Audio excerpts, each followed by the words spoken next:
महत्वपूर्ण समाचार प्राप्त थई रह्या छे। अमदावादना सरखेज भारतीय आश्रम विवादमां एक बाद एक नवा वळांक आवी रह्या छे। भारतीय आश्रम विवाद मुद्दे हरिहरानंद भारती बापूनुं निवेदन भारतीय आश्रम ट्रस्ट साथे जोडाયેલ છે। आश्रमना वहीवटने लईने विवाद हतो।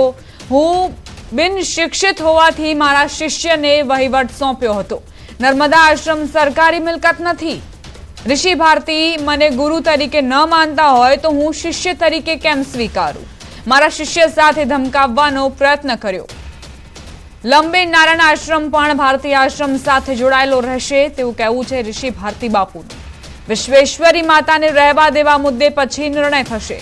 કોર્ટનો નિર્ણય જે હશે તે અમે સ્વીકારીશું તેવું કહેવું છે હરિહરાનંદ બાપુનું। સરખેજ ભારતીય આશ્રમ વિવાદ જે વધુ વકર્યો છે અને હરિહરાનંદ સ્વામીનું કહેવું છે કે મારા શિષ્ય સાથે ધમકાવવાનો પ્રયત્ન કર્યો। જો ઋષિ ભારતી બાપુ મને ગુરુ તરીકે ન માનતા હોય તો હું શિષ્ય તરીકે તેમને કેમ સ્વીકારું? વીલ વસિયતમાં મારા ગુરુજી લંબે નારાયણ, સરખેજ, જુનાગઢ, કેવડિયા એ બધાયનો વીલ વસિયતમાં મારું નામ રાખીને ગયા છે અને વીલ વસિયત હજી પણ પડ્યું। એણે સામે વીલ ફ્રોડ બનાવ્યો પછી મેં પ્રોબેટ લીધું વીલનું તો પડકાર આપ્યો 6 મહિના સુધી રાહ જોઈ। કોઈને વાંધાવસ્તી હોય તો આમાં આવે તો કોઈ વાંધો ઉપાડ્યો નહીં અને મને પ્રોબેટ પણ એનું મળેલું છે। મારા ગુરુજી મહાદેવ ભારતીનું નામ કરીને ગયા છે પણ હું એ પણ નહીં કરું।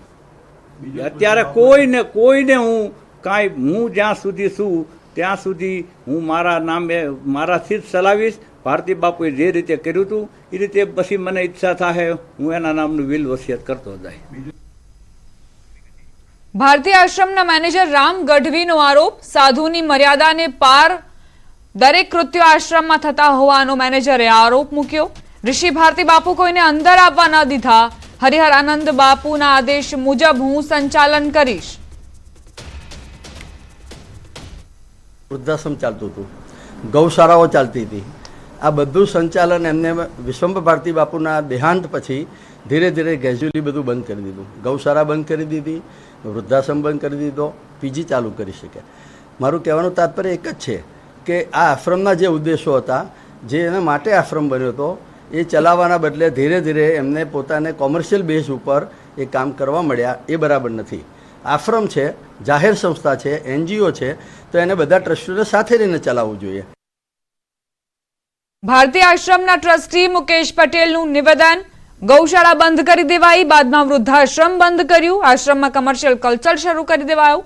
બહુમતી બાદ હરિહરાનંદ ભારતી બાપુને કાર્યભાર સોંપ્યો તેવું કહેવું છે મુકેશ પટેલનું।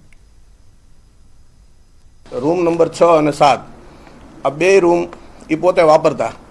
ઋષિ ભારતી જે છે એ 6 નંબરનો રૂમ વાપરતા, 7 નંબરનો રૂમ છે એ માતાજી વાપરતા। બે રૂમની હાલત એટલી બધી ખરાબ હતી। સાધુ તમે સાધુની અંદર રહ્યા, સન્યાસી છો, ડબલ બેડનો બેડરૂમ ન હોવો જોઈએ। બેડરૂમ છે અંદર ન બોલી શકાય એવી વસ્તુઓ અંદર પડી છે। આ બધું બાપુના મગજમાં વાત કોઈએ નાખી છે, એના કારણે બાપુ અહીં આવેલા છે। અમદાવાદના સરખેજ ભારતીય આશ્રમનો વિવાદ શમવાનું નામ નથી લઈ રહ્યો ત્યારે હરિહરાનંદ બાપુએ ઋષિ ભારતી બાપુને નોટિસ પાઠવી, જેને ઋષિ ભારતી બાપુએ સખત શબ્દોમાં વખોડતા કહ્યું કે 2010 થી સરખેજ ભારતીય આશ્રમમાં ટ્રસ્ટી તરીકે લીગલ નોંધાયેલો છું। 2008 થી 2021 સુધી મહામંડળેશ્વર વિશ્વંભર ભારતી બાપુની અંગત સેવા તરીકે મારું જીવન વ્યતીત કર્યું હતું। વારંવાર હરિહરાનંદ બાપુ આવી નોટિસો બહાર પાડી મારું વ્યક્તિગત રીતે અપમાન કરી રહ્યા છે।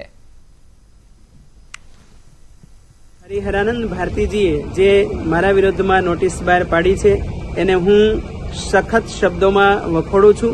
કારણ કે 2010 થી ભારતીય આશ્રમ સરખેજમાં હું ટ્રસ્ટી તરીકે PTRમાં નોંધાયેલો લીગલી છું અને 2008 થી 2021 સુધી મહામંડલેશ્વર વિશ્વંભર ભારતી બાપુની અંગત સેવા તરીકે મારું જીવન મેં વ્યતીત કરેલું, સેવા નિષ્કામ ભાવે કરેલી, જે ગુજરાતના તમામ લોકોને ખ્યાલ છે।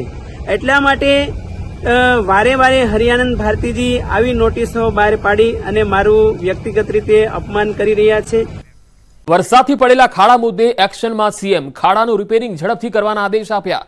સીએમના આદેશ બાદ યુદ્ધના ધોરણે કામ શરૂ થયું છે. ખાસ કરી અમદાવાદમાં કામગીરી શરૂ કરાઈ છે, કારણ કે અમદાવાદના ઠેર ઠેર વિસ્તારોમાં ખાડા પડી ગયા છે.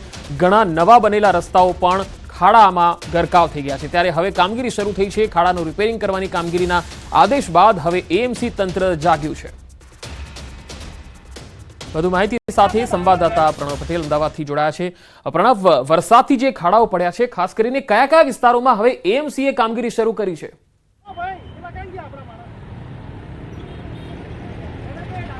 પંકજ, જે રીતે રાજ્યના મુખ્યમંત્રીએ સૂચના આપી છે કે રાજ્યની અંદર જે પણ મહાનગરપાલિકાઓ છે, મેં ખાસ કરીને વરસાદી બાદ જે રસ્તાઓ પર ખાડા પડે તેના કારણે પ્રજાજનોને પરેશાની થતી હતી, પરંતુ એ પરેશાની ન થાય તેને લઈને જ મહાનગરપાલિકાને આદેશ આપ્યો છે અને તમામ જે કમિશનરો સાથે પણ રાજ્યના મુખ્યમંત્રીએ વાત કરી છે અને કહ્યું છે કે જે પણ ખાડાઓ પડ્યા છે તે ખાડાઓ સત્વરે રિપેરિંગ કરવામાં. ન્યૂઝીલેન્ડ ટીમ પહોંચી છે મણિનગર વિસ્તારમાં. આપ જોઈ શકો છો કે મણિનગરના ભૈરવનાથ જે રોડ છે તેના હું આપણે દ્રશ્યો બતાવી રહ્યો છું કે જેની અંદર આ કામગીરી હાલ ચાલી રહી છે.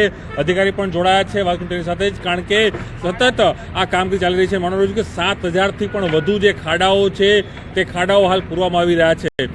ખાસ આપનું નામ શું છે અને ખાસ કરીને મહાનગરપાલિકા તરફથી જે ખાડાઓ છે એ પૂરવાની કામગીરી ચાલે, કેટલા દિવસથી આ કામગીરી ચાલી રહી છે? હાલ 2 દિવસથી, હાલ વરસાદ બંધ થયા બાદ 2 દિવસથી કામગીરી ચાલુ છે.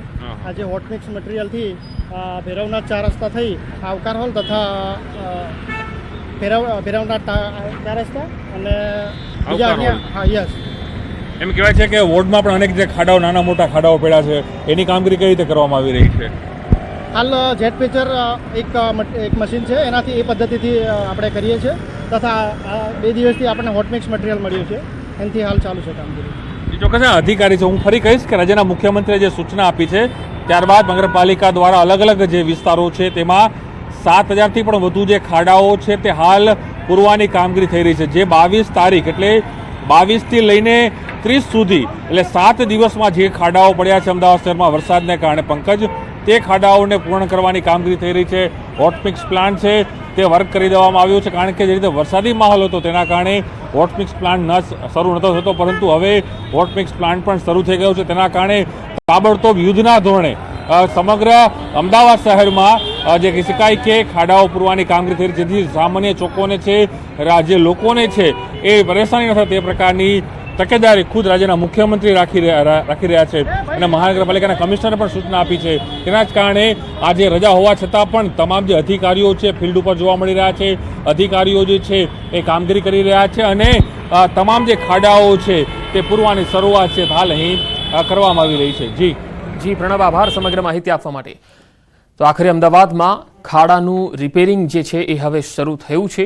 અમદાવાદમાં મણિનગર વિસ્તારમાં હાલ તમે તસવીરો જોઈ શકો છો કે જ્યાં ખાડાઓ પૂરવાની કામગીરી ચાલી રહી છે. પેચવર્ક કરવાનું કામ ચાલી રહ્યું છે. જો કે માત્ર મણિનગર નહીં, પરંતુ અમદાવાદ શહેરમાં અનેક જગ્યાઓ પર ખાડા છે. વરસાદ બાદ અમદાવાદ શહેર જાણે ખાડા નગરી બની ગયું હોય એવી સ્થિતિ સર્જાઈ છે. શહેરમાં ઠેર ઠેર ખાડાનું સામ્રાજ્ય જોવા મળે છે. ભારે વરસાદમાં મોટાભાગના રસ્તાઓનું ધોવાણ થઈ જાય છે. ત્યારે પોશ વિસ્તાર ગણાતા સાઉથ બોપલના આ રસ્તા પણ જોઈ લો, જેને લઈને લોકો ત્રાહી મામ થઈ ગયા છે અને તંત્ર પર રોષ ઠાલવી રહ્યા છે. સાઉથ બોપલ હોય કે નોર્થ બોપલ હોય, રસ્તાઓ ખૂબ જ દયનીય બની ગયા છે. અમદાવાદ શહેરમાં વરસાદ પડે સમસ્યા થાય એ તો મોટી વાત છે, પરંતુ વરસાદ થમ્યા બાદ પણ 2 મોટી સમસ્યા અમદાવાદમાં થાય. એક તો રોગચાળો અને બીજું ખાડા નગરી અમદાવાદ બની જાય છે. જોઈશું દ્રશ્યોની અંદર અમદાવાદ શહેરના તમામ જે સ્માર્ટ રોડો છે તેની શું દશા છે, જેની અંદર જે રસ્તાઓ ખાડામાં છે, ખાડા રસ્તામાં છે, ખબર નથી પડતી એ પ્રકારની સ્થિતિ. કઈ રીતે ગાડીઓ પછડાય છે એ પ્રકારની સ્થિતિ લોકોમાં છે. લોકો કઈ રીતે પરેશાન છે વાત કરવાનો પ્રયાસ કરશું લોકો સાથે. અહીં રહો છો, અહીં કેટલી પરેશાની થઈ છે? અહીં બહુ જ પ્રોબ્લેમ થાય છે. અહીંયા આ ખાડા કેવા છે? બહુ જ ભયંકર ખાડા છે. એવરી ડે જતા પહેલા we have to think for 15 minutes કે એનાથી એડવાન્સ આપણે નીકળીએ તો જઈને ક્યાંક પહોંચી શકીએ. જે રીતે પાણી ભરાય, પરંતુ હવે અમદાવાદ શહેરમાં એ સ્થિતિ છે કે વરસાદ બંધ થાય ત્યારબાદ ખાડાઓનું સામ્રાજ્ય થાય. અને જે રીતે કોર્પોરેશનનો દાવો છે કે 7,000 વડીલ વાત કરશું એએમટી ચાલક સાથે શું કેવું છે? રોડ નીકળો છો કેટલી પરેશાની થાય? સાહેબ બહુ પરેશાની થાય છે આપણે. ખાડા કેટલા પડે? ખાડા કેટલા નડે રસ્તા? ખાડા બહુ જ છે કમર તૂટી જાય, કમર રાતે દુખાવો થાય કમરમાં? થાય 3 થી 4 કિલોમીટર સુધી આ બધો રસ્તો ખરાબ છે અને પાછું આ રસ્તો બંધ છે ને એટલે બધું બહુ હેરાન થાય. હેરાન થઈ વાત સાચી છે. પબ્લિકની પણ જે પબ્લિક પણ બેઠા હશે એ લોકોને હેરાન થતા હશે જે અહીં આવી રહ્યા છે. જોઈ શકો છો કે કઈ રીતની સ્થિતિ છે આ વિસ્તારની કે જેની અંદર માત્ર ખાડાઓને કારણે લોકો છે તો અહીં પરેશાન થયા છે. નીકળો છો અહીંથી, આ બાઇક લઈને નીકળો છો, અહીંયા રહો છો આસપાસ? હા, અહીંયા જ રહીએ છીએ, નજીક જ. પાણી વાણી ભરે ત્યારે અત્યારે શું સ્થિતિ છે અત્યારે? આટલું પાણી થઈ જાય છે અને બહુ જ ખરાબ સ્થિતિ છે અને આખો રોડ બંધ થઈ ગયો છે. એમ નહીં, ખાડામાં કેવું નુકસાન થાય? બહુ સખત નુકસાન થાય છે. ગાડી લઈને નીકળવા બહુ પ્રોબ્લેમ થાય છે. એમ નહીં, આમ રહે છે આ બધું આ વિસ્તારમાં ક્યાં ખાડા, કેટલા ખાડા છે? નહીં તો 500 ખાડા હશે. 500 ખાડા અહીં જ? 500 ખાડા વિસ્તારમાં હશે. હા, અહીં કહી રહ્યા છે લોકો, કઈ રીતે પરેશાન થાય જોઈ શકો છો. લોકોની પરેશાની છે જે રીતે ખાડાઓ છે, ચારે તરફ ખાડા છે અને માત્ર ખાડાનું સામ્રાજ્ય હોય તે પ્રકારના દ્રશ્યો છે. જે રીતે કહેવાય છે કે મહાનગરપાલિકા ખુદ સ્વીકારે છે કે જે આ સિઝનમાં વરસાદ થયો છે એની અંદર ઉભા રહો. જય શ્રી કૃષ્ણ બોલો પેલા. જય શ્રી કૃષ્ણ. પણ આ ખાડા તમે ડિલિવરી કરો તો આ રસ્તામાં કેમ પસાર થાવ છો? પસાર તો હવે કેવી રીતે થવાનું હોય સાહેબ? એવું લાગે કે મંગળ ગ્રહમાં ચંદ્રગ્રહમાં ફરતા હોય એવું લાગે? બધા સ્વસ્થ ગુજરાત તો લાગતું નહીં મને. આ સ્વસ્થ ગુજરાત લાગતું નથી. આ બાજુ તમે જાઓ હા, આ એપલવુડ ને બધી જગ્યાએ હા, એમાં તો એટલું બધું ગંદકી છે ને કે ગંદકીના પાણી બહાર ને રસ્તાઓ તૂટી ગયા છે બધા. ગોકુલધામમાં ને બધે આવું ને આવું ચાલે સાહેબ. જોયા પછી શું કેવું છે ભાઈ? પણ ગાડી લઈને નીકળે છે અહીંથી, કેવું થાય છે અહીંયા? પંચર પડી ગયા 2-3 વાર. 2 વખત પંચર પડી ગયા છે. બહુ ખરાબ હાલત છે ભાઈ. છેલ્લા તો આ વિસ્તાર પતી ગયો હોય ભાઈ. આ તો બહુ મોંઘો વિસ્તાર કહેવાય. આ તો આમાં ઘર બધા હું બ્રોકર જ છું.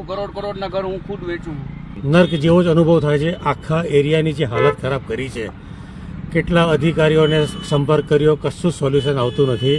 આખો એરિયા આવો કરીને મૂકી દીધો છે અને જવાબ આપવાવાળું કોઈ જ નથી. એટલે આપણે આમ તો સેલા વિસ્તાર એટલે કરોડો રૂપિયાના બંગલા અને ફ્લેટ છે આ વિસ્તારની અંદર, પણ આવી સ્થિતિ નર્ક જેવી સ્થિતિ છે.